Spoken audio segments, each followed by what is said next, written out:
Bismillahirrahmanirrahim. Assalamualaikum warahmatullahi wabarakatuh. Alhamdulillahi rabbil alamin. Wassalatu wassalamu ala ashrafil anbiya'i wal mursalin wa ala alihi wa ashabihi ajmain. Saudaraku rahimakumullah, di antara perkara yang kurang diperhatikan oleh umat Islam ialah perkara yang berkenaan dengan ma'rifatuz zaman, memahami keadaan zaman. Perkara ini sangat penting karena pemahaman seseorang terhadap zaman yang sedang dia hadapi akan menentukan sikap dan tingkah laku seperti apa yang harus dia tampilkan. Seandainya kita hidup di suatu zaman di mana umat Islam sedang memperoleh giliran kepemimpinan dan kemenangan, tentu tuntutan sikap dan perilaku yang harus kita perlihatkan berbeda dibandingkan kalau kita hidup di suatu zaman di mana Allah Ta'ala takdirkan giliran kepemimpinan dan kemenangan sedang berada di kalangan kaum kufar. Nah, dalam sebuah hadis yang cukup panjang, riwayat Imam Ahmad, Nabi Muhammad SAW menggambarkan ringkasan sejarah perjalanan umat Islam dalam konteks zaman. Hadis tersebut berbunyi sebagai berikut: Takunun nubuwatu fikum masya'allahu an takun, thumma yarfa'uha Allahu idza syaa yarfa'aha. Thumma takunu khilafatun ala minhajin nubuwah. Fatakunu masya'allahu an takuna, thumma yarfa'uha idza syaa yarfa'aha. Thumma takunu mulkan 'addan, fayakunu masya'allahu an yakun, thumma yarfa'uha idza syaa Allahu an yarfa'aha. Thumma takunu mulkan jabariyan, fatakunu ma sya'allahu an takun, thumma yarfa'uha idza syaa yarfa'aha.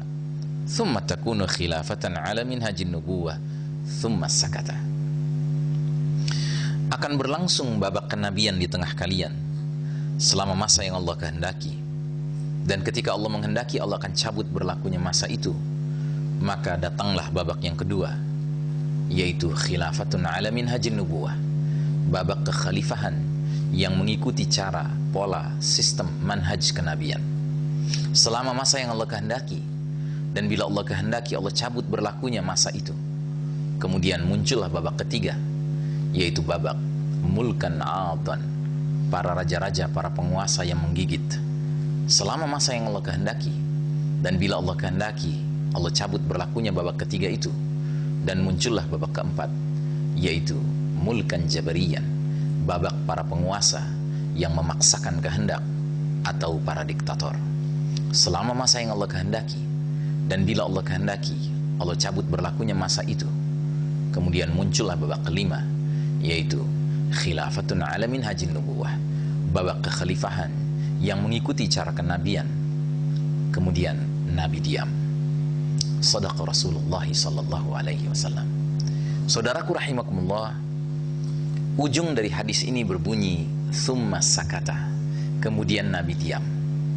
Dalam kitabnya Thariq ila Jama'atul Muslimin, jalan menuju Jama'atul Muslimin, Dr. Hussein Jabir mengatakan bahwa thumma sakata bermakna sampai disitulah perjalanan eksistensi umat Islam, hingga tidak lama setelah itu Allah akan takdirkan berlangsungnya yaumul qiyamah, berakhirlah perjalanan dunia ini.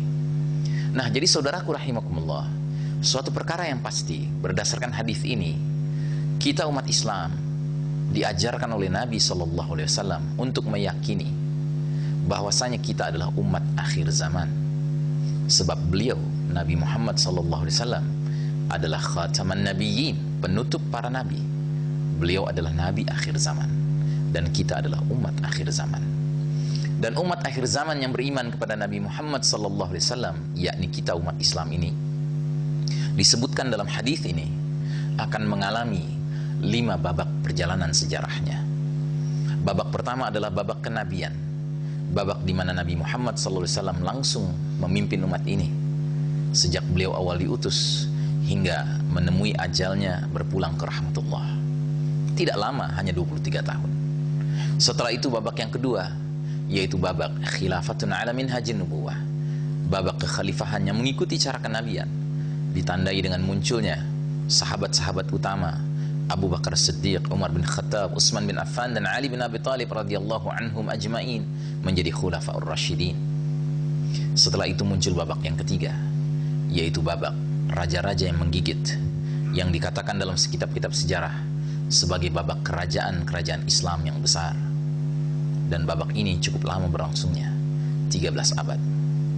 Selanjutnya babak yang keempat, itulah babak yang sedang kita alami sekarang, babak kepemimpinan mulkan jabarian, raja-raja yang memaksakan kehendak mereka, mengabaikan kehendak Allah dan Rasulnya. Nah, menghadapi babak ini tentu sangat berbeda dibandingkan dengan menghadapi babak-babak sebelumnya, dan juga akan sangat berbeda dibandingkan dengan menghadapi babak kelima kelak nanti, di mana akan tegak kembali khilafah. Untuk selanjutnya, mudah-mudahan kita bisa berjumpa kembali dalam kajian berikutnya. Assalamualaikum warahmatullahi wabarakatuh.